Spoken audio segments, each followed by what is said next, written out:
Hello, my name is Sandra Reimer, and I work with TourMagination on their communication. I'd like to welcome you today to this webinar about the Holy Land from a woman's perspective. We have a good afternoon planned here for you with Kathy Bergen and Shirley Redekop. We're going to start off with Shirley Redekop. She is one of our beloved tour leaders. She has just come off an excellent women's tour this summer to Tanzania, and she's going to tell you a little bit about that tour and also her upcoming tour with Kathy Bergen to the Holy Land in 2019. I give you Shirley Redekop. Good afternoon. Hi. I just want to tell you a little bit about what happened with having a all-women's tour and why of that. At this point, I am president of Mennonite Women in Canada, and just an idea of how women meet together and how they create friendships and in unique ways. So I have a real passion of helping women build relationships across generations and cultures, because my husband and I have traveled to many places. We were with in Thailand for 3 years with MCC, where our first child was born, and connected really well there. Went to Colombia to visit our daughter and connected with women there. And so I have this passion. So friendships between women are unique. So there's a tending and a befriending bond that happens in that. And so in a hurting world, I feel that women have a chance to be a powerful voice in our countries when we connect together. And so I was just back, as I said, from this Tanzania tour that was all women. And what I was talking about, the tending and befriending and the uniqueness, all happened in a powerful way within the first 2 days. We met with the women of the Arusha Mennonite Church, and even without the language, we did have someone from a Mennonite leader from there who translated for us. But watching even the ones without the language were able to made wonderful connections. And actually one of the women after the second day already said, she came up to me and said, "Shirley, this has already surpassed my expectations for the trip." And we still had like 12 days to go. So I'm really, really excited to be logistics manager and this manager for this tour to the Holy Land and see it from a women's perspective with Kathy. So I do want to introduce Kathy Bergen. And my husband and I first met her 33 years ago when we were on our way back from being in Thailand and with our son.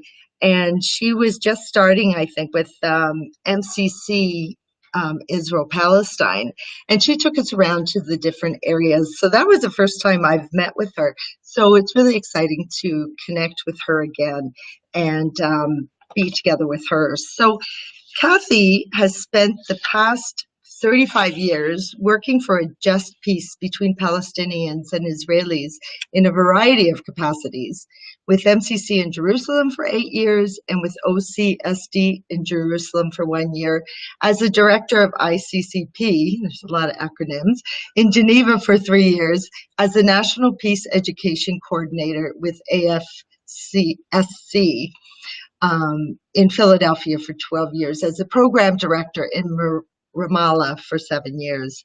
Kathy was a co-founder of the U.S. campaign and FOSNA, Friends of Sabeel, North America. She believes that Palestinians and Israelis must find a way to share the land and live together as equals. She has led several educational tours to Israel, Palestine, both when she lived in Palestine and now that she is living back here in Canada. She has traveled extensively in the Middle East, Africa, Europe, Asia, and South America, and written and spoken on the Israeli-Palestine issues in the Canada, US, and Europe. So I'm really excited to have Kathy here to share more with you with some slides to show you and tell you a little bit more about the tour.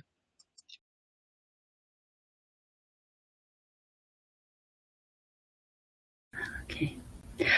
Hi, I'm Kathy. Yeah, it's great to be here. It's great to be part of this webinar, and I hope to see many of you on the tour.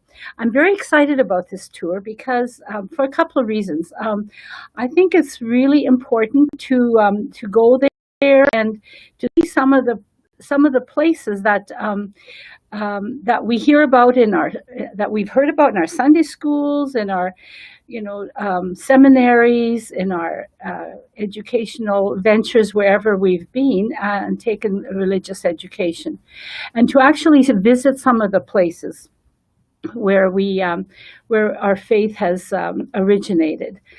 To me, that's a very important part of the tour. I'm also very excited that this group will meet some living stones. These are living stones is what we call the people of Israel Palestine today. Excuse me. They're the people who are living out the issues that both peoples are dealing with. It's not always very easy.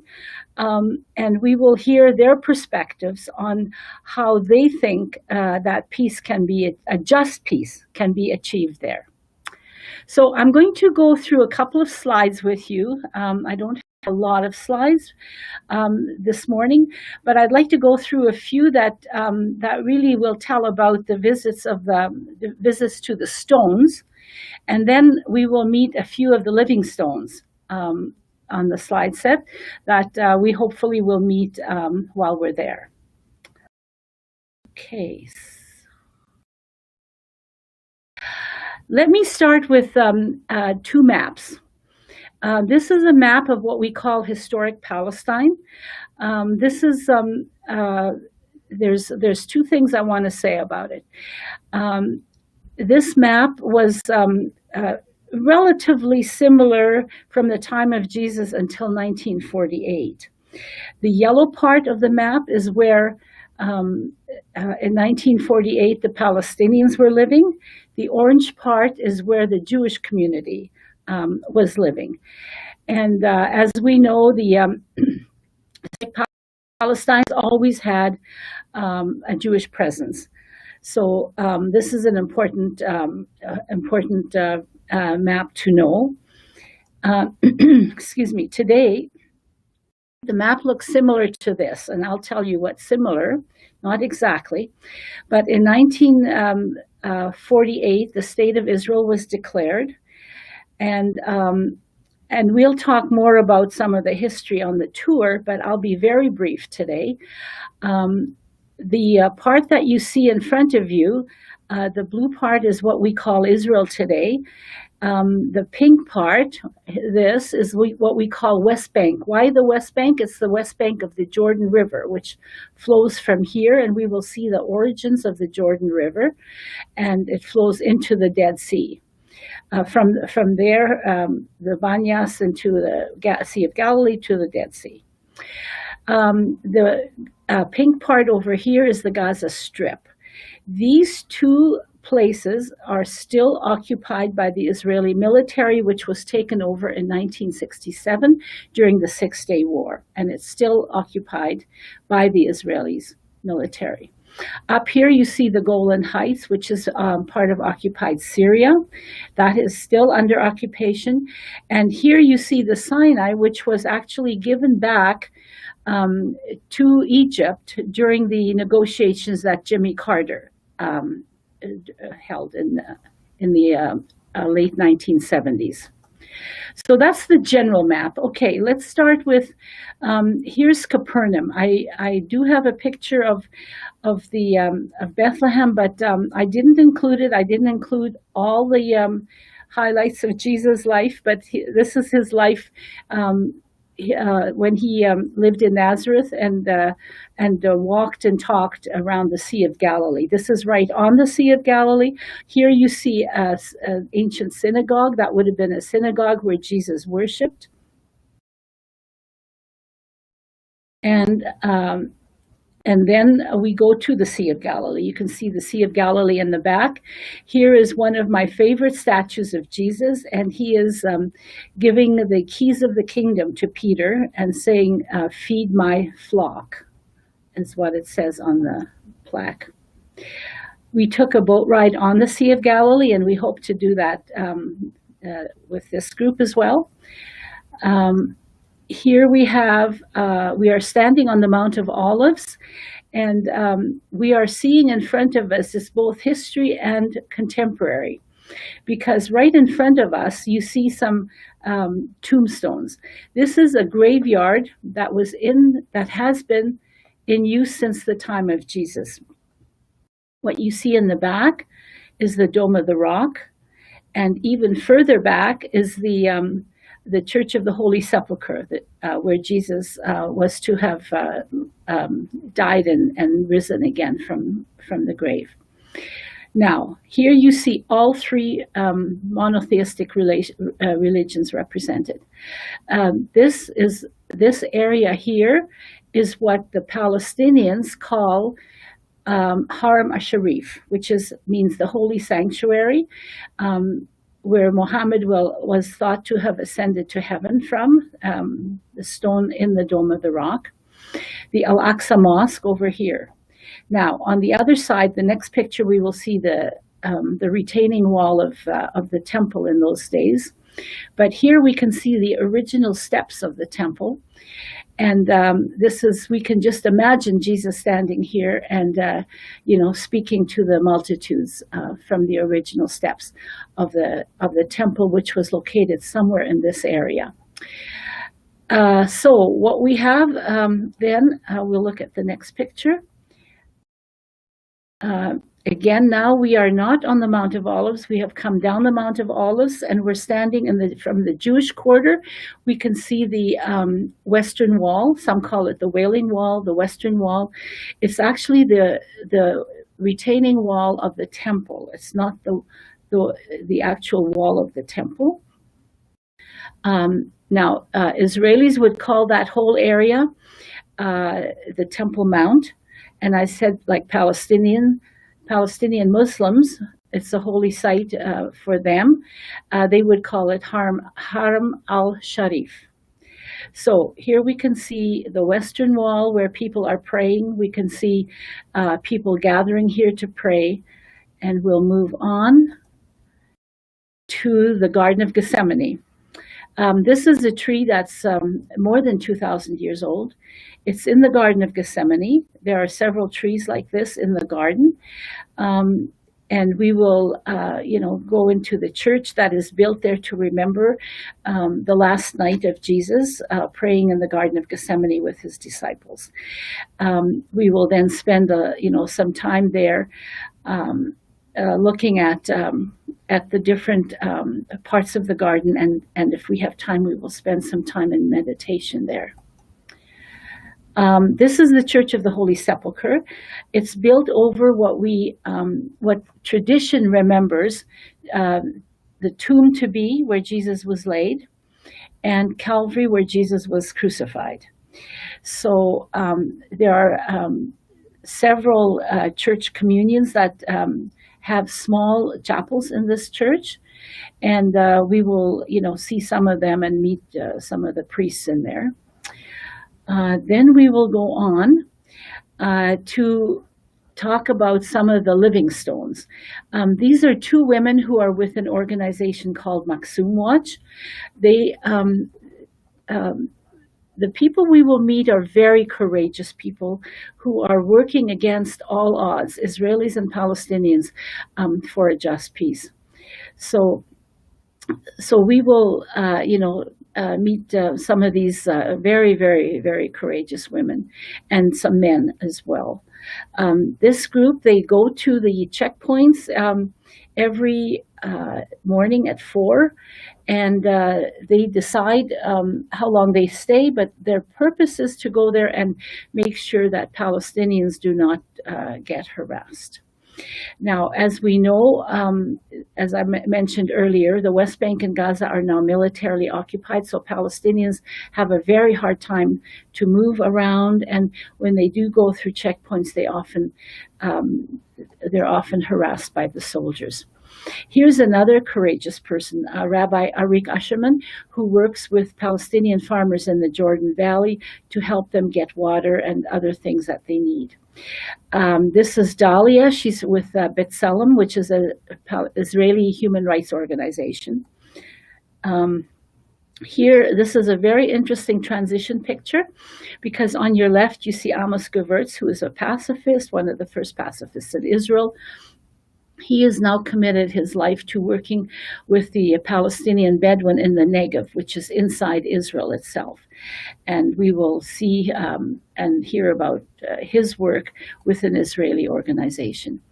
This is a woman who works with the families of children who have been in prison and then released out of prison, helping the child adjust, helping the family adjust to having the child back after a lengthy time in prison.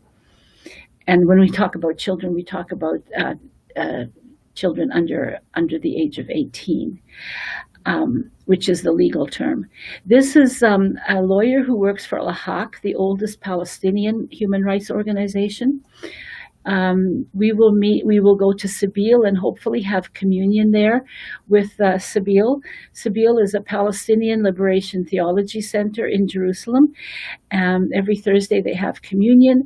And this is Cedar Dibus. She's one of the co-founders. And she will talk to us, and we will enjoy a lunch with them.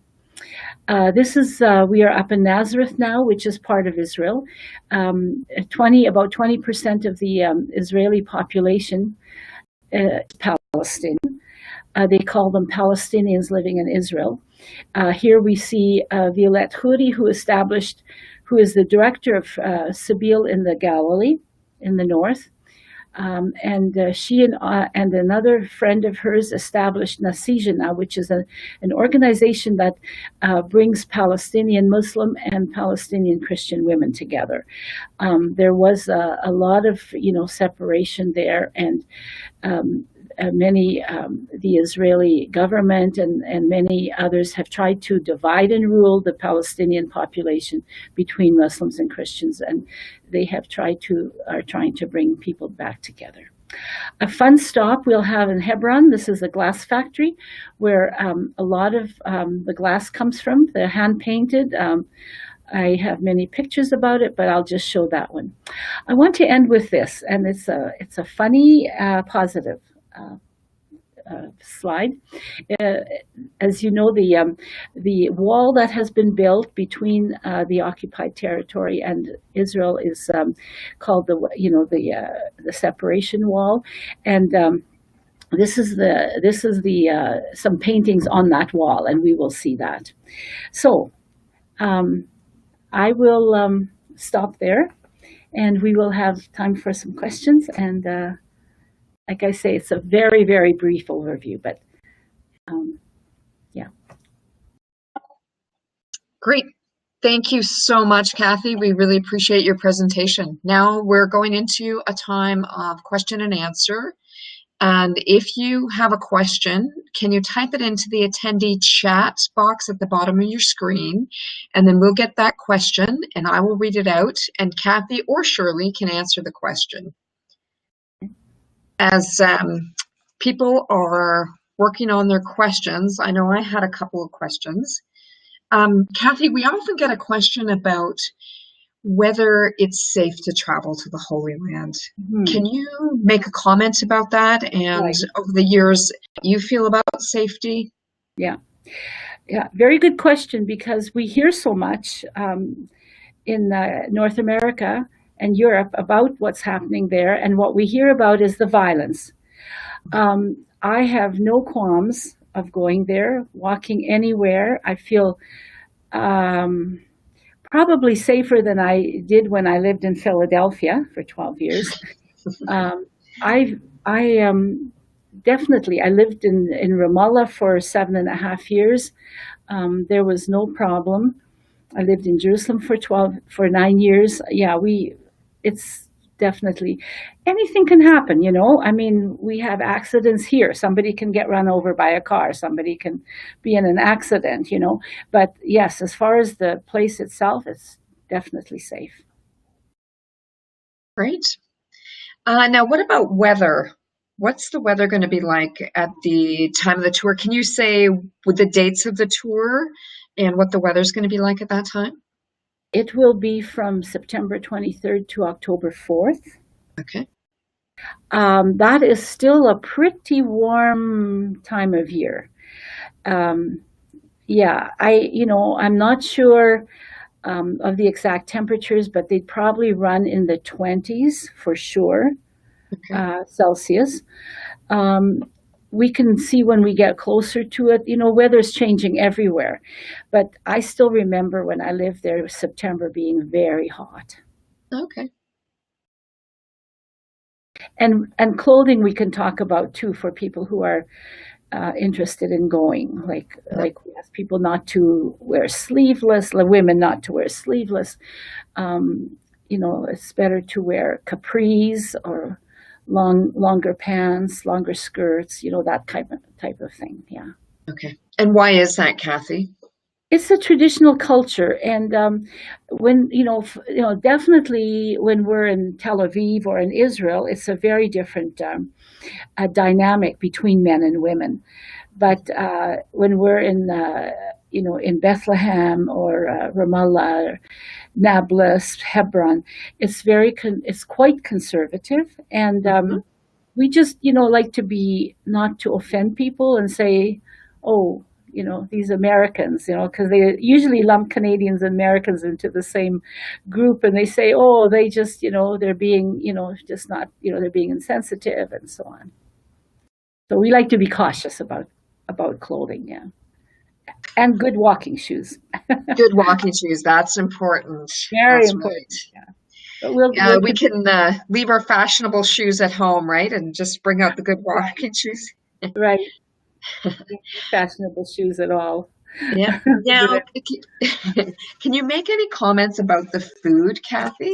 What's your favorite thing to eat in Okay, Israel, well, Palestine? yeah, I mean, probably in Israel we can find almost anything we'd find in North America or Europe because so many Jewish people from around the world have come together in that country.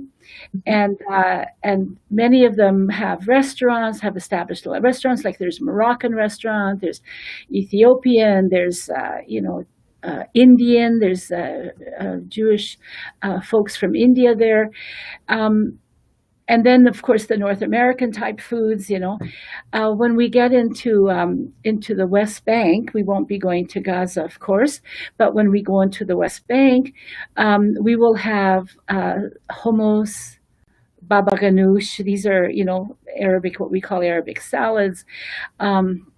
A lot of the Arabic or Palestinian food is vegetarian. Oh, Yeah. In fact, I think all the salads would be basically, and there's probably, I don't know, like maybe 12, 14, 20 salads, type of salads. And you dip them with bread. Main dishes can have meat or they don't have to. So for people who are vegetarian, it's usually not a problem. great. Yeah, lots of choices of traditional Arabic food. Okay. And I heard as I was looking over the itinerary, I heard that you might be able to harvest some olives that Right. might be one of the excursions. Can you tell us a little more about that? Right. Year to year, it depends on the date when olive harvest starts. Okay. But yeah, usually first, even sometimes the second week of October, definitely the third. There is the olive harvest that people can help, harvest olives, and that would be all in the Palestinian community. And some of the reasons that there's rabbis for human rights, we could get them to organize olive picking. They will bring internationals and Israelis into the West Bank to help families pick olives, so that the settlers don't come and beat them and have different, try to take their olives, by making the Palestinian families leave. So it's a protection for the Palestinian families, yeah. Have you participated in one of those olive harvests before? Oh, yeah, and I've organized many. Oh, for sure. Oh. Can you give us a sense of what it's like? Maybe the smells, the feels, what you're experiencing? Right. So all these fields would be like on a hillside, or some might be in a valley, but usually olives are planted on a hillside, on terraces. And we go out with a family. Somebody climbs up on the tree and shakes the tree. Okay. First, they spread out blankets and, tarps, whatever. All the olives fall down. And then we gather the olives and put them into sacks. And then the farmer and his family, and usually it's the men who then take the sacks and take them out to have them pressed into olive oil. And that's their livelihood for the year. So if the family loses their olives, they have nothing else to pay for, really, unless maybe one of their sons and daughters are working somewhere, but it's basically the income for the family. So they can't really afford to lose it, and they do many, many times. The settlers just come and take over and chase the family away, but it's less likely to happen if there's internationals there. Okay. So, we hope that we can, do some of that. We'll have to play that by ear because we don't know when the olive season will start exactly. That sounds neat. So it's a bit of an act of solidarity, but you also get to help practically and right. Exactly. And we would get to do it with other Israelis who come as solidarity. Wow. Yeah. Israelis come quite regularly. Internationals come and do that. So we would be working alongside them. That's excellent. Is it like strawberry picking where you get to sneak one as you're harvesting? You probably don't want to eat the olive. It's very, very bitter. Oh, is it very bitter? Okay. Yeah, it's not like what we get in the grocery store. Yeah, there's a whole process that you have to do to can it. Oh, okay. All right. So we won't sneak any. That's good. You could, but you wouldn't probably. Spitting it out, right? Right. I know that when I was meeting with you and Kathy, with you and Shirley, we were looking over the itinerary and we said, and you were saying, oh, if we could only go here and go here, there's so many great things we have to leave out. And then we suggested perhaps adding a 3-day extension. And we are working on that. Can you say a little bit about some of the things that you would hate to leave out that we could potentially do on that extension? Oh, we're just leaving out so many things and so many people. So the 3 days would give us an opportunity to meet with Palestinians, on the land, who are, farming the land and so on, in a more direct way, and maybe for a whole day at Tent of Nations, for example. We would have the opportunity to hear Israelis speak about human rights violations, more than what we would hear on the tour, the regular tour, and then there's a day that we could plan to spend, doing a couple of things in Ramallah by meeting some of the human rights Palestinians there. So we would meet, during those 3 days, we would meet Israelis and Palestinians, and hopefully get to travel quite a bit more in the West Bank. Neat. That's great. Unless anybody has any other questions, I think we are going to wrap things up. But I have one final question for you, Kathy. Why do you think a tour like this is important, and what will women who come on this tour, what will be the lasting impact on their lives coming on a tour like this? I would hope that everyone would be open to hear the narrative of both peoples, and to know more about how Palestinians feel and how they are dealing with the occupation, and which has governed their lives for the last 50 years. I would hope that people could hear how the occupation is affecting Israelis, because it's not a picnic for them either. The soldiers often, when they finish going to the West Bank and Gaza, they don't go into Gaza, but they guard Gaza.